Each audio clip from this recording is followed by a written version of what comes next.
Hello and welcome to the program. I am DEJI36O and Happy New Year.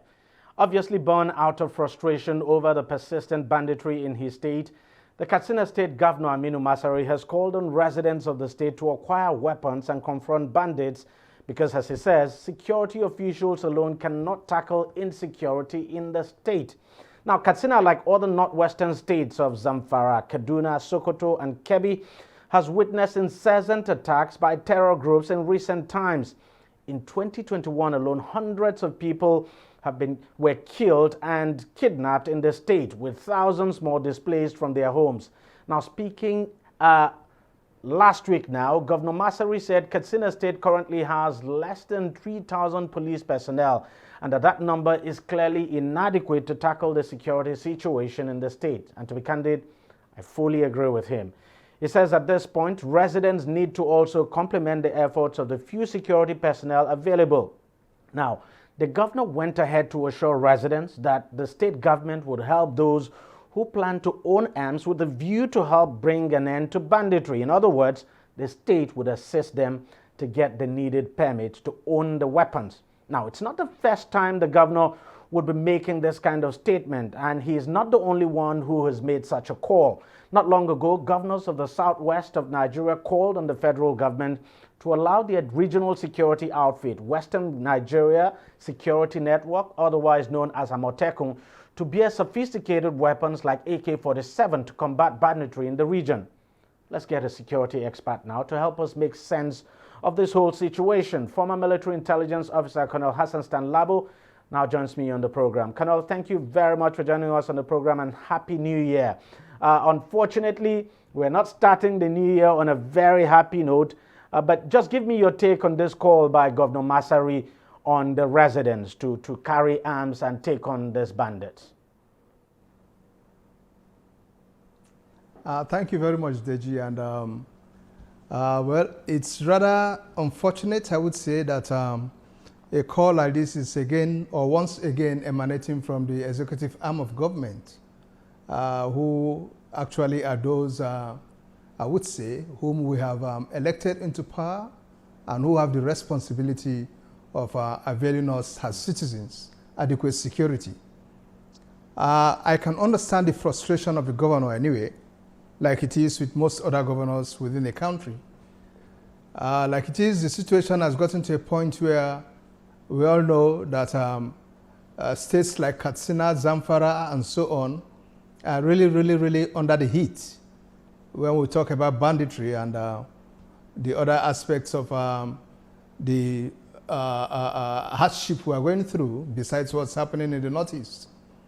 But I hope the governor does understand too that what he's asking the citizens to do is something that borders within constitutionality. Okay, there is a need for some legislation. There is a need for the Constitution to empower citizens to be able to bear arms. Okay, his pronouncements are born out of frustration, but the best citizens can do, if they have to obey what he's saying, is probably to pick up bows and arrows, then guns, and so on. And this cannot still match what the adversary out there is coming up with. They are coming in with automated weapons, AK-47 and so on, like you know. So it still doesn't really address the problem. There's something I want you to speak to. I mean, the governor did say, and that's quite appalling to say the least, that Katsina State, by the way, has a land area, a land mass of about 9,341 square kilometers. They have a population, of course, of over, the population there is quite huge. I do not have the current figure now, but I know that it's over 5 million, if not over 10 million now.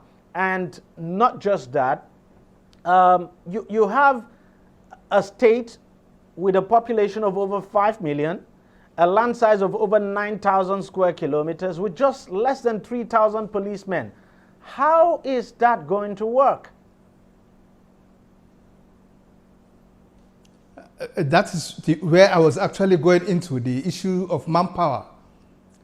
The basic problem we have, the fundamental problem we have on ground is that our national security sector suffers a high deficit when it comes to manpower, be it the armed forces, be it the paramilitary, or what have you.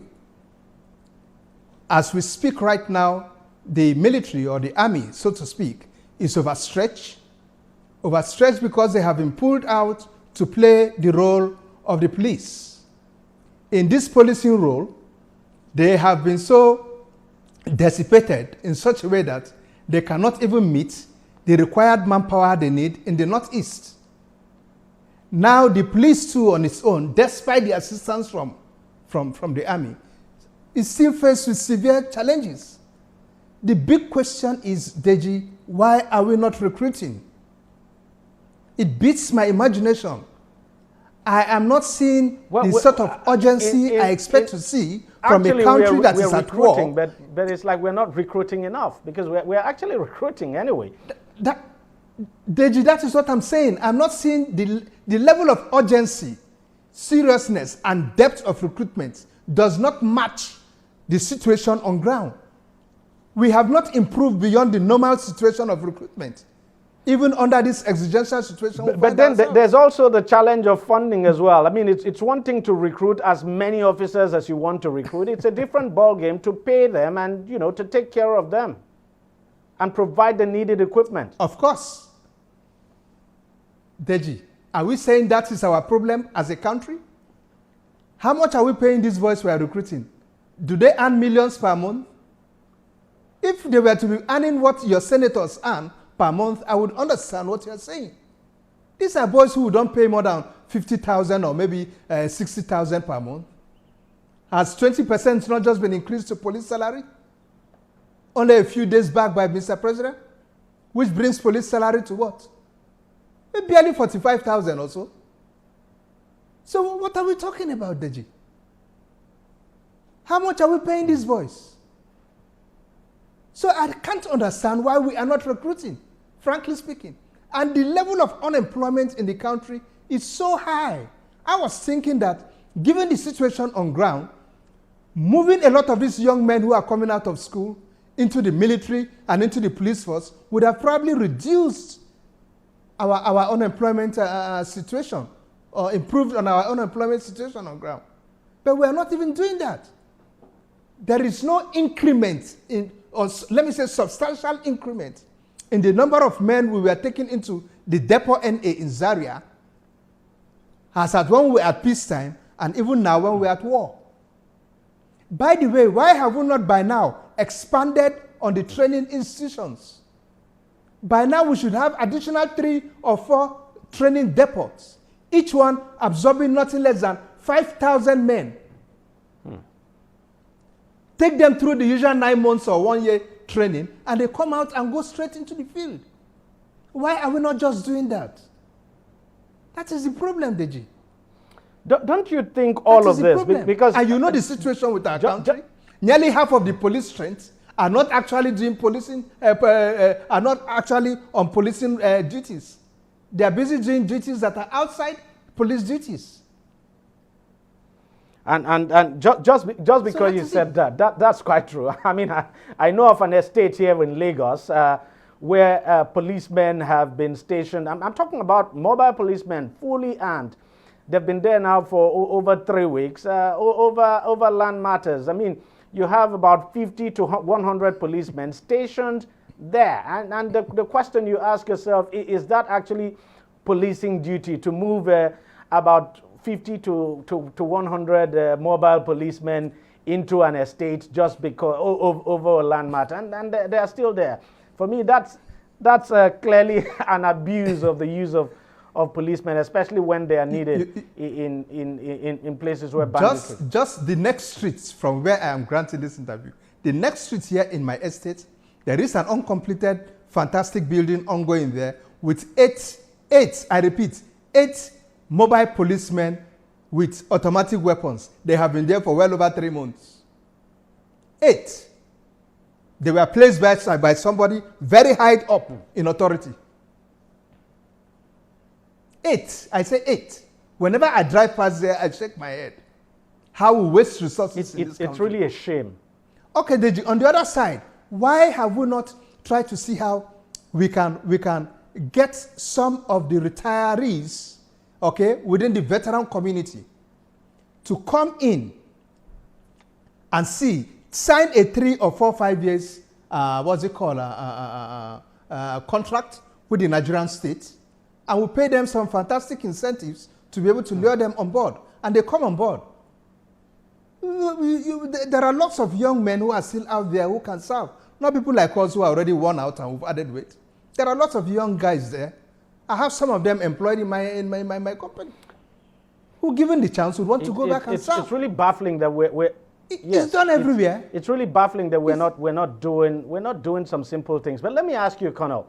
Not quite long ago, we also saw and I think we did talk about this some time ago, the call by the southwestern governors to allow Amotekun to carry AK-47 and all of that. But what's the danger now in allowing, for instance, people to carry weapons just the way Governor Masari is proposing, and even allowing some of these vigilante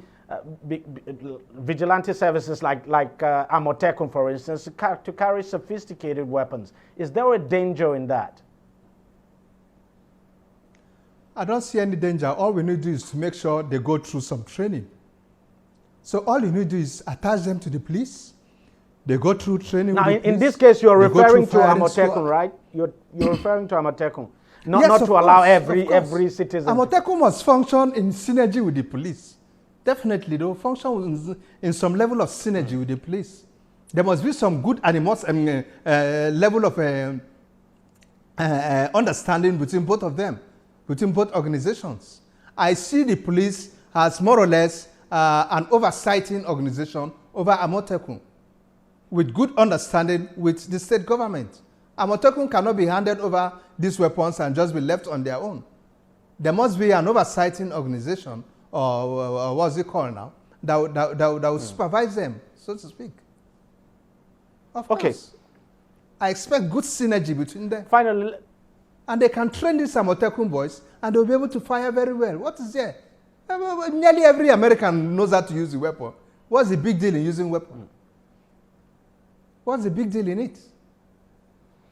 But for you now, is it a good idea to allow citizens to carry weapons just the way Governor Masari is proposing? I think you people who are gone to school say necessity is the mother of invention. Am I right? Good. Our situation, my brother, is such that, look, we have to come up with solutions. We have to come up with solutions. Something must have resulted or must have informed what we have today in the US, whereby nearly every citizen has the right to probably own a weapon, provided he meets certain conditions. Am I right? The same thing could apply here. We check your mental state and so on and so forth. And then if there are groups like Amotekun, there are groups like the vigilante groups and so on, fine. Not everybody must necessarily hold the weapon. Your mental state and other things must have been well checked. And we are certain that you know what you are doing. You have a state of mind with which you can handle that weapon and control it and use it in the interest of the state. We could do it. We could do it. All we need to do is to exercise enough control over it. That's all. But don't you think all of this points to the fact that this country is ripe, more than ripe enough for state policing? Say again, I said, please. don't you think all of this points to the fact that the country is ripe enough for state policing, that states should be allowed to have their own policing system? We are more than ripe, DEJI. But when you have a government who is not listening, what else can you do? Since we have been suggesting that it is not working, that's why you see us going to Amotekun and so on and so on. I can't understand. I can't understand what is happening. By now, every state should have its own police. Frankly, I was thinking when this administration came on board, within the first 2 years, we could have been done with anything, states, community policing, and so on. All that could have been addressed. By now, we could have perfected the system. Because once these things come on board, they will begin to fine-tune and perfect it. By now, by the time they'll be living in their 8th year, Nigeria must have really stabilized and all that. But till now. Because we will definitely need some period for fine-tuning and, you know, stabilization and what have you. But we've not even commenced that. We haven't even commenced that. I can't understand. I can't. All right, I think we just have to leave it there, and let's just hope that the new year brings a completely new development for us and that we come up with workable solutions as fast as possible. Thank you very much, Colonel Hassan Stanlabo, for joining us on the program and for sharing your thoughts with us. Thank you so very much. Yeah, I appreciate it. Happy New Year. All right, we'll take a short break now, and when we come back, we'll be discussing the country's 2022 budget and, of course, the debt profile that a lot of people are talking about at the moment. Stay with us. Opinions are free, facts are sacred, but truth is universal. How, in practical terms, can we, for instance, de-escalate the tension? President must see himself as the president of the Federal Republic. We know where the enemy is. 3 places. The Lake Chad Basin, the border area between Nigeria and Cameroon, and then the Sambisa Forest. On DEJI36O, we give you a complete dose of everything. Opinion, facts, and undiluted truth. I hardly believe what politicians say in this part of the world. A new Nigeria is possible, a future is possible. We delve into the issues, dissect it so that you can understand it, and use it to take action. I don't think there's any need for any governor to look for grant for ranching. DEJI36O, dissecting the issues.